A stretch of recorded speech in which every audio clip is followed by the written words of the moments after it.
Ya, bismillahirrahmanirrahim. Assalamualaikum warahmatullahi wabarakatuh. Selamat pagi semuanya.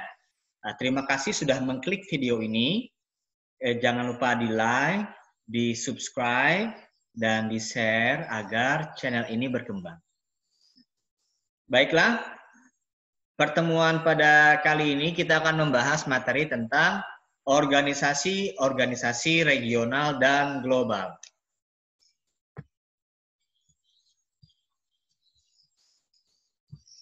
Ya.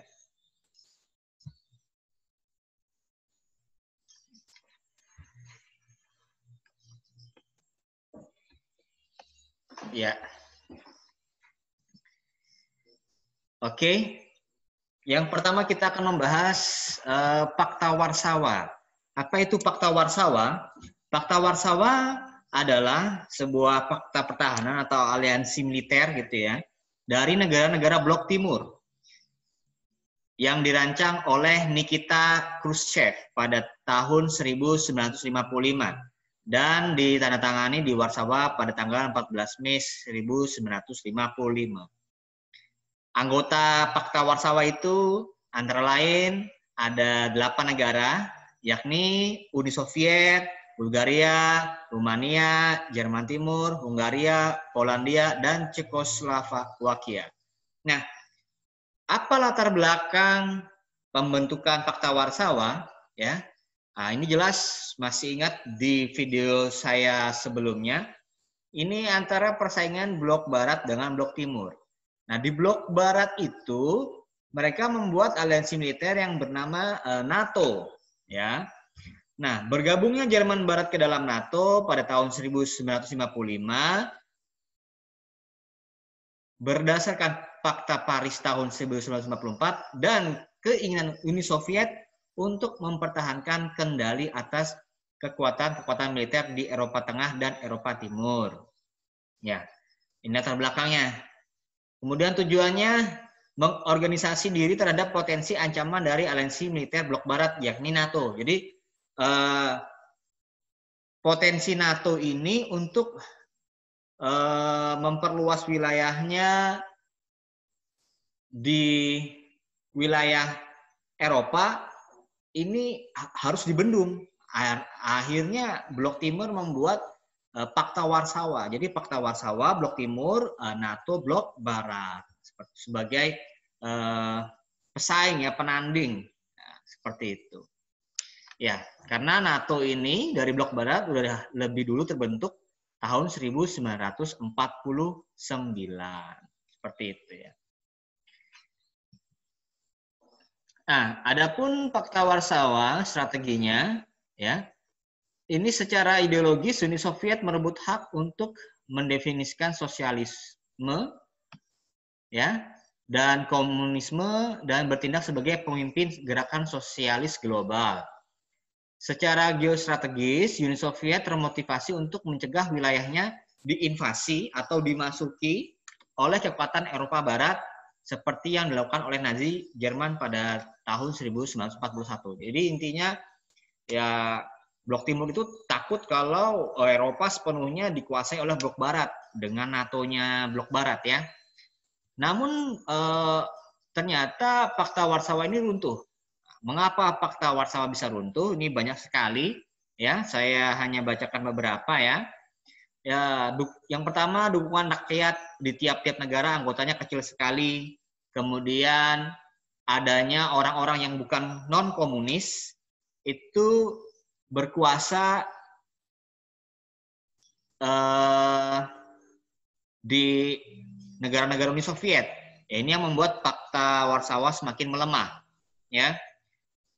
Kemudian runtuhnya tembok Berlin, kemudian jatuhnya pemimpin komunis Bulgaria, jatuhnya pemimpin komunis di Rumania, ya. Kemudian republik-republik yang membentuk Uni Soviet menuntut hak untuk memisahkan diri. Akhirnya ini yang membuat Pakta Warsawa ini runtuh ya. Dari di bawah-bawahnya ini tidak kompak dan ada yang tidak ikut komunis ya, karena kan blok timur ini cenderung ke sosialis komunisme ya. Nah, ini yang membuat Fakta Warsawa menjadi runtuh. Kita kemudian ke organisasi selanjutnya, ini ada yang dinamakan APEC, ya, Asia Pacific Economic Cooperation. Ini adalah organisasi negara-negara di wilayah Asia Pasifik yang didirikan pada tahun 1989 guna mengukuhkan pertemuan ekonomi dan mempererat komunitas negara-negara Asia Pasifik. Wilayah Asia Pasifik gitu ya. Ini ada kurang lebih 21 negara termasuk Indonesia, Jepang, ya, Korea Selatan, Malaysia. Ini yang di wilayah Asia ya. Kemudian ada Amerika, Thailand, Taiwan, Singapura, sampai dengan Mongolia. Ini untuk mempererat dan mengukuhkan pertemuan ekonomi di wilayah Asia Pasifik. APEC ya namanya, APEC. Lanjut ya. Nah, ada tujuan dan prinsip APEC. Saya baca yang inti-intinya saja. Ya, tujuan APEC tadi udah jelas ya, mendorong pertumbuhan ekonomi demi kesejahteraan bersama di wilayah Asia Pasifik. Ya, di wilayah Asia Pasifik. Nah, kemudian mempererat hubungan sesama negara anggota untuk memperjuangkan kepentingan ekonomi bersama pada forum internasional. Nah, terus selanjutnya mendukung pertumbuhan ekonomi yang berkelanjutan dan kemakmuran di kawasan Asia Pasifik. Adapun prinsipnya ada prinsip konsensus ya. Ini yang harus kesepakatannya dari 21 anggota tadi itu harus bermanfaat. Ada prinsip voluntary and non-binding, artinya kesepakatannya ini secara sukarela dan tidak mengikat. Kemudian ada prinsip concerted unilateralism, berarti keputusan dilakukan secara bersama-sama sesuai dengan kemampuan tiap-tiap negara ekonomi anggota tanpa syarat resiprositas. Nah, kemudian ada yang terakhir, prinsip bahwa negara ekonomi anggota maju diharapkan melakukan liberalisasi terlebih dahulu. Jadi ada prinsip keterbukaan gitu ya untuk intinya semua negara di wilayah Asia Pasifik ini kita sama-sama untuk maju, tumbuh, berkembang, meraih kesejahteraan bersama. APEC ya.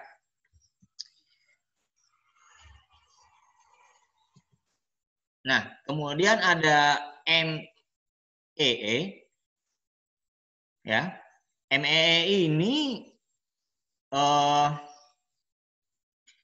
di tahun 1951 Prancis, Jerman Barat, Belanda, kemudian Belgia, Luxembourg, Italia ya menandatangani perjanjian pendirian pasar bernama batu bara dan baja Eropa ya. Nah, kemudian di tahun 1998 ya MEE tadi ya berganti nama menjadi European Community atau EC. Ini untuk wilayah Eropa nih ya. Kemudian pada tanggal 7 Februari 1992, 12 negara anggota MEE menandatangani perjanjian Uni Eropa yang berisikan kesepakatan mengenai perubahan ME menjadi Uni Eropa.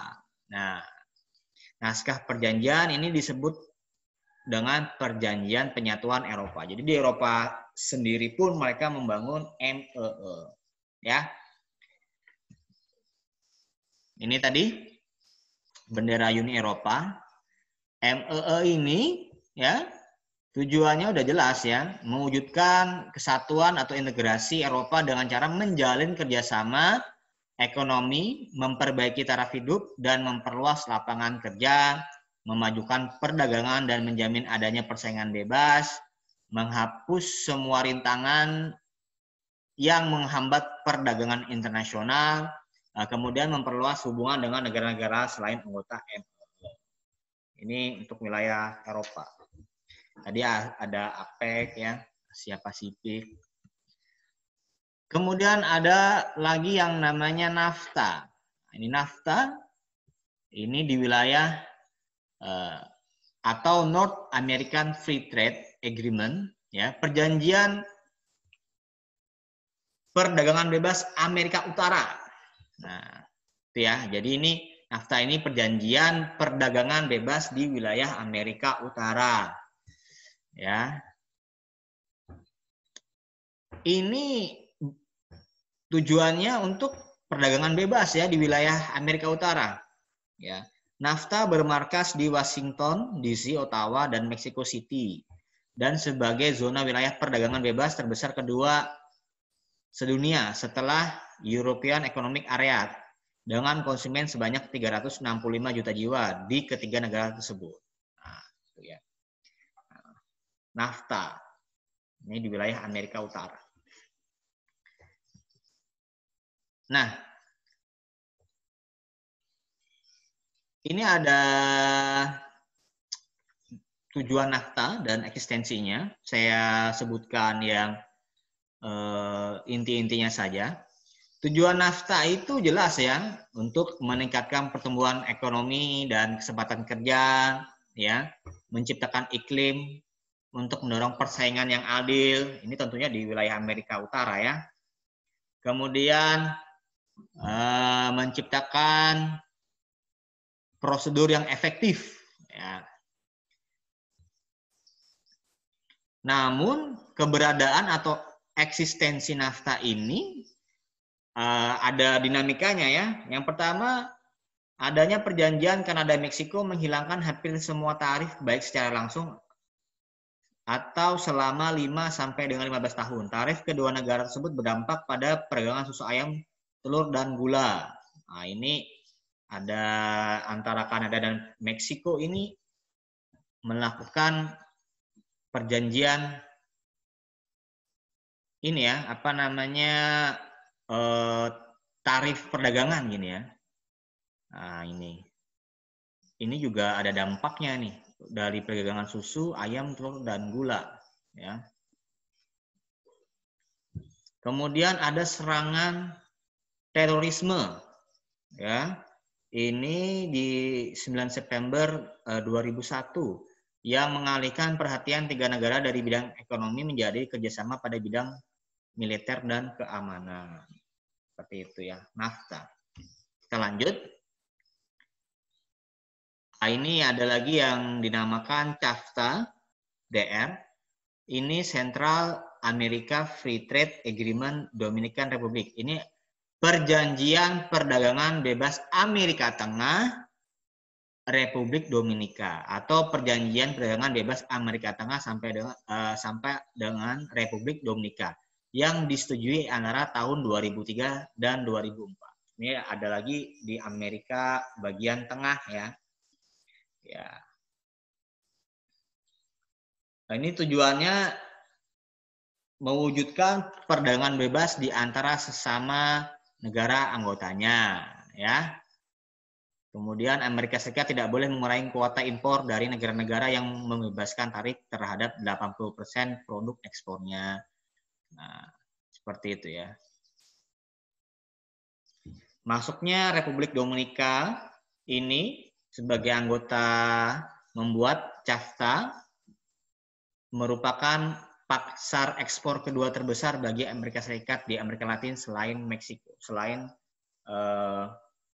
NAFTA tadi ya. Oke. Kemudian ada yang dinamakan GATT, GATT ya. Ini organisasi yang dibentuk pada tahun 1947 di Jenewa, Swiss ya. Yang mengurusi perjanjian umum tentang tarif dan perdagangan. Nah, kemudian dalam sidangnya di Maroko, GATT tadi berubah menjadi WTO atau World Trade Organization. Ya. Nah, Indonesia juga bergabung menjadi peserta GATT ini sejak tanggal 24 Februari 1950. Tujuannya menciptakan iklim perdagangan internasional yang aman dan jelas bagi masyarakat bisnis, kemudian menciptakan liberalisasi perdagangan yang berkelanjutan. Seperti itu ya. Ini prinsip-prinsipnya, keterbukaan, transparansi, ya, perlindungan tarif, dan lain sebagainya. Oke, lanjut. Kemudian ada OPEC. OPEC ini organisasi negara pengekspor. Ya, kita mengekspor ya. Organisasi negara yang pengekspor minyak bumi. Ya. Karena kita di dunia ini ada yang negara-negara ekspor minyak bumi ya. Nah, di situ ada masalah-masalah yang terjadi. Nah, OPEC ini tujuannya untuk memecahkan masalah tentang produksi, harga minyak, ya, yang ada di dunia, ya. Bagaimana nih? Nah, kemudian pada tanggal 14 September 1960 dipicu oleh tidak stabilnya harga minyak internasional membuat 5 negara yaitu Iran, Irak, Kuwait, Arab Saudi ini yang mendirikan dan Venezuela mendirikan OPEC di Baghdad, Irak. Ya. Ini jelas ya, tujuan OPEC ini menyatukan kebijakan perminyakan, memenuhi kebutuhan dunia akan minyak bumi dan menentukan kebijakan-kebijakan untuk melindungi negara-negara anggota. Nah, seperti itu. Jadi yang negara-negara penghasil minyak bumi ini mereka bergabung dalam OPEC.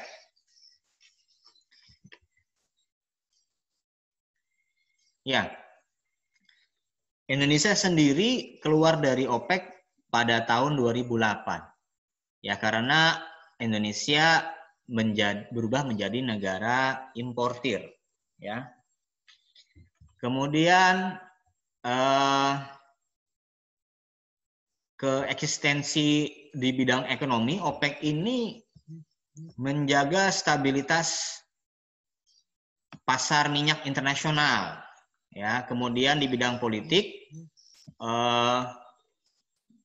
OPEC ini menerapkan embargo minyak yang ditargetkan kepada Amerika Serikat dan sekutu Eropanya.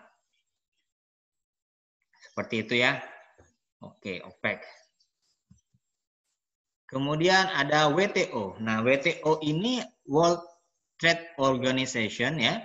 Ini adalah organisasi perdagangan dunia yang didirikan berawal dari putaran Uruguay. Ya. Yang semuanya ini di bawah dari GATT. Dengan kata lain, WTO merupakan kelanjutan dari GATT. Ya. WTO ini ya organisasi perdagangan dunia ini terdiri dari 160 negara anggota dengan 24 negara pengamat dan bermarkas di Jenewa, Swiss. Ya. Tujuannya mencapai perdagangan internasional yang stabil, ya, dan menghindari kebijakan-kebijakan dan praktik-praktik perdagangan nasional yang merugikan negara lainnya. Kemudian meningkatkan volume perdagangan dunia dengan menciptakan perdagangan yang menarik dan menguntungkan bagi pembangunan ekonomi semua negara. Kemudian mengembangkan sistem perdagangan multilateral, bukan sepihak suatu negara tertentu, ya. Kemudian meningkatkan pemanfaatan sumber-sumber kekayaan dunia dan meningkatkan produk dan transaksi jual beli barang. Seperti itu. WTO. Ini WTO tadi, bendera WTO, struktur organisasinya dari tingkat konvensi tingkat menteri, ya, Dewan Umum, Dewan Perdagangan Barang, Dewan Perdagangan Jasa, ya, sampai dengan Badan Penyelesaian Sengketa WTO. Nah, Indonesia dan WTO ini isu-isu nyata dalam WTO yang juga menjadi perjuangan Indonesia adalah sebagai berikut. Perundingan di bidang pertanian, ya. Perundingan di bidang aturan, ya. Perundingan di bidang jasa, perundingan di bidang kesehatan, perundingan di bidang investasi, dan perundingan di bidang lingkungan. Dalam perundingan di bidang pertanian ini, tuntutan liberalisasi pertanian yang diusung WTO mengharuskan adanya penghapusan subsidi domestik, penghapusan subsidi ekspor, dan peningkatan akses pasar melalui penurunan tarif. Kemudian perundingan di bidang aturan Indonesia berkeinginan agar aturan-aturan dalam persetujuan tersebut diperbaiki dengan mempertimbangkan kepentingan negara berkembang dalam rangka akses pasar dan perlindungan domestik. Nah, kemudian ada perundingan di bidang jasa. Nah, ini penguatan institusi jasa nasional. Perundingan di bidang kesehatan masyarakat ya adalah suatu solusi bahwa lisensi wajib tidak diterapkan atas produksi obat-obatan yang bertujuan untuk kemanusiaan. Kemudian perundingan di bidang investasi, ini mengembangkan industri dan pertumbuhan sektor real harus didorong oleh pertumbuhan investasi yang signifikan. Ya, kemudian perundingan di bidang lingkungan, Indonesia berkeinginan agar kebijakan lingkungan tidak diatur dalam WTO karena akan mensyaratkan standar yang tinggi terhadap akses pasar produk negara berkembang. Karena Indonesia masih negara berkembang ya. WTO ini negara yang bergabung itu dari ada negara maju, berkembang, dan lain sebagainya. Akhirnya dicari win-win solution gitu ya. Ya, oke. Mungkin itu saja yang dapat saya sampaikan. Salah kilap mohon maaf. Terima kasih sudah mensubscribe. Ya, sampai jumpa di pertemuan, insya Allah di pertemuan berikutnya. Selamat pagi.